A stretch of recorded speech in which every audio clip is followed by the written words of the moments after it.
Malgré leurs nombreuses différences, les personnes que j'ai rencontrées ne représentent pas la diversité de l'humanité ni de la société.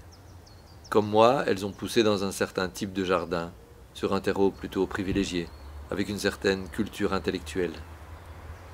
J'aurais aimé élargir ma récolte à des paroles venant d'autres origines, sociales, culturelles, spirituelles, mais il fallait me limiter. Et j'ai fait un choix frustrant mais délibéré. Rester dans les alentours de mon jardin. Nous qui avons poussé sur ce terreau, nous portons une plus grande responsabilité, notamment en raison de notre niveau de vie et de notre empreinte écologique. Nous devrions être les premiers à changer. Mais comme nous ne sommes pas les premiers touchés par les catastrophes, beaucoup d'entre nous restent très lents à sortir de l'aveuglement. Du coup, ça me parle de voir des personnes de ce milieu-là ouvrir les yeux et essayer d'aller vers la guérison.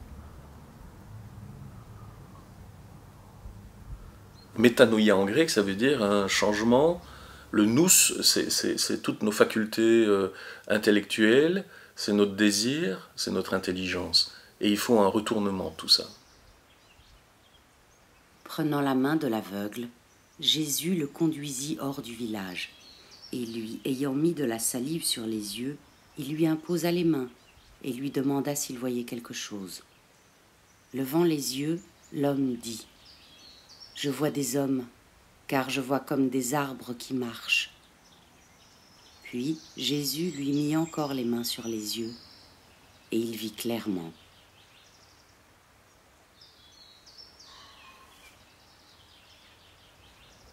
Des arbres qui marchent, c'est très beau comme image. D'abord, c'est un très beau récit de guérison.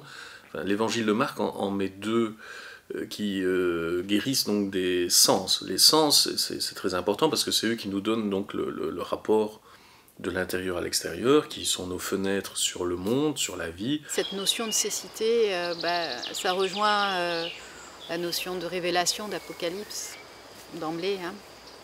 C'est-à-dire qu'il y a une espèce de... Des fois, je me frotte les yeux comme ça pour me dire, mais enlever les voiles.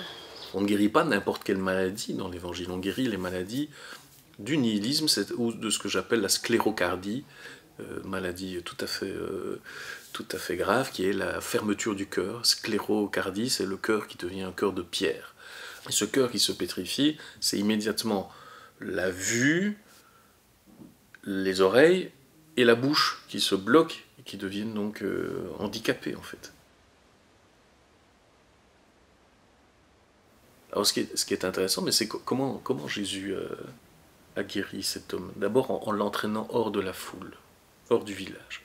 La guérison, la lucidité, c'est une sortie du « on a toujours pensé comme ça », de l'opinion, de la masse, de l'idéologie. On est tous soumis à des idéaux, en fait, à des systèmes d'idéaux qui sont des croyances diverses, qui peuvent être politiques, syndicalistes, religieuses, scientifiques, et on ne pense que par notre système de pensée. Et ça, c'est extrêmement délétère, parce que ça enferme, dans sa représentation, la vision du monde qu'on peut en avoir.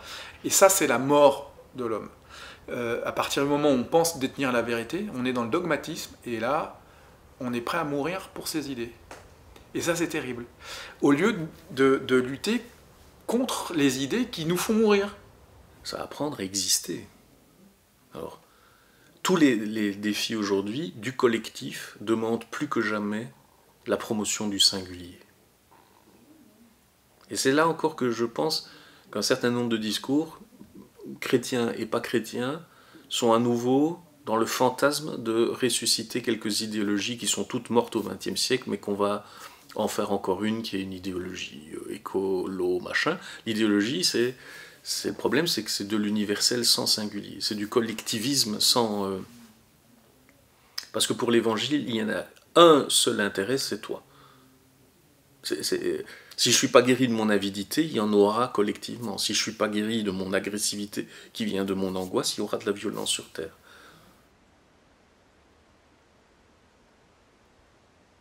Le texte dit que littéralement, Jésus met ses mains sur les yeux. Donc il faut, pour faire voir quelqu'un, il faut le fermer à tout ce qu'il a déjà vu.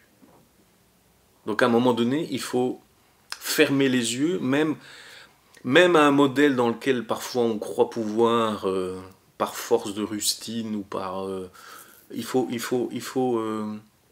se dire, là maintenant, j'en ai assez vu de ça. C'est une guérison qui est une des plus difficiles. Et c'est donc le seul récit génial que Marc a compris qu'il ne faut pas du tout donner l'impression que c'est par un miracle au sens où Jésus déverserait lui-même sa toute-puissance. Et puis, non, c'est la chose la plus difficile de faire passer quelqu'un de l'aveuglement de son moi à la lucidité. Donc Jésus, c'est le seul endroit où il faut qu'il s'y reprenne à 2 fois. Et le premier temps, c'est pour arriver à de la confusion. Mais on commence à voir quelque chose. Et la langue de Marc est assez exceptionnelle parce qu'il commence à très mal écrire en grec à cet endroit-là, parce que la phrase peut se traduire ou se lire « Je vois des hommes comme des arbres qui marchent » ou « Je vois des arbres comme des hommes qui marchent ». Donc sa phrase se trouble elle-même. Sa forme est semblable au fond. Enfin, c'est génial. Un bon auteur fait ça. Alors on y est certainement maintenant dans ce moment où on ne sait pas si on voit des hommes comme des arbres qui marchent. Je pense que... Mais c'est parce qu'on a une prise de conscience qu'il faut sortir de cet aveuglement.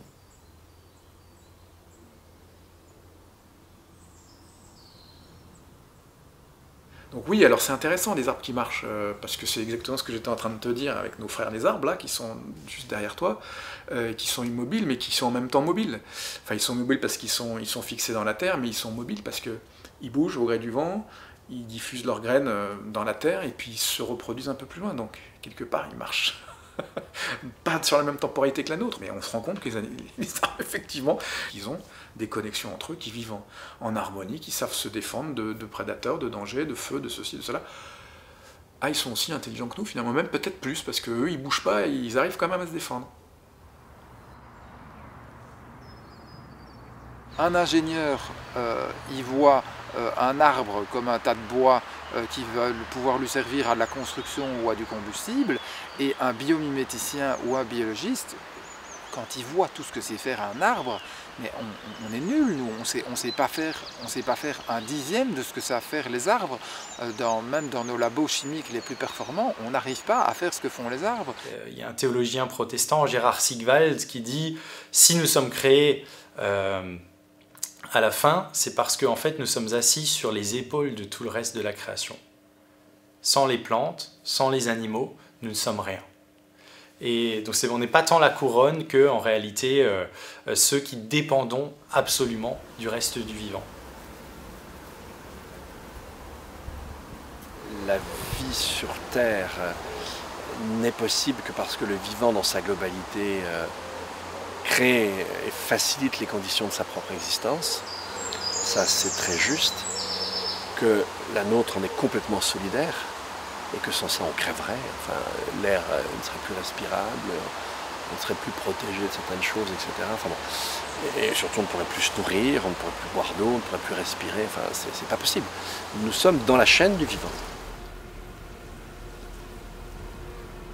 Et ça, bibliquement, c'est présent dès le départ. La première parole de Dieu à un être vivant, et d'ailleurs la première parole de bénédiction de Dieu à un être vivant, elle n'est pas pour nous. Elle est pour les êtres vivants dans les eaux et dans les airs. Et ça, on l'oublie, parce qu'on pense tout de suite à « Soyez féconds, multipliez-vous, remplissez la terre », qui est une parole aux humains, bien sûr, mais auparavant, il y a « Soyez féconds, multipliez-vous, et remplissez les eaux », qui sont les paroles pour les premiers animaux. Et donc, l'histoire de Dieu avec le vivant, elle ne commence pas avec nous. Et on a complètement à réinventer notre relation au reste de la création. Et donc, il y a beaucoup à réapprendre des religions primitives qui, elles, avaient vraiment compris la place qu'elles avaient. Je veux dire, dans les Indiens d'Amazonie, ils ont tout un rituel quand ils tuent un animal. Ils vont s'excuser. Donc il y a bien une faute. Effectivement, nous, on a fait cette expérience de tuer nos propres chefs. C'est illégal, hein, mais pour moi, c'était vraiment la désobéissance civique, pour le coup, de dire, à un moment donné, quand on mange la viande, ça veut dire qu'on doit être capable de ça. Et si on n'en est pas capable, on tire les conséquences. En plus, on a fait ça avec un ami camerounais qui, dans sa tradition, en fait, avait tout un rituel par rapport à la chèvre. En la tuant, il lui parlait dans son dialecte qui s'appelle le féfé. Il s'engageait auprès d'elle à absolument tout consommer, à ne rien jeter, à ne pas gaspiller en fait. Alors, il lui disait qu'il avait conscience de son sacrifice. Surtout qu'en plus, moi je lui avais proposé un chevreau. Et il me dit, mais vous êtes vraiment des sorciers, vous êtes des barbares, vous mangez les bébés. Mais nous on ne mange pas les bébés, donne-moi cette vieille chèvre qui va bientôt mourir. J'ai dit, t'es sûre? Et moi j'étais toute fière de lui dire, regarde ce petit cabri qu'on va pouvoir faire en méchoui. Et il me dit, mais peuple de barbares. Et donc voilà,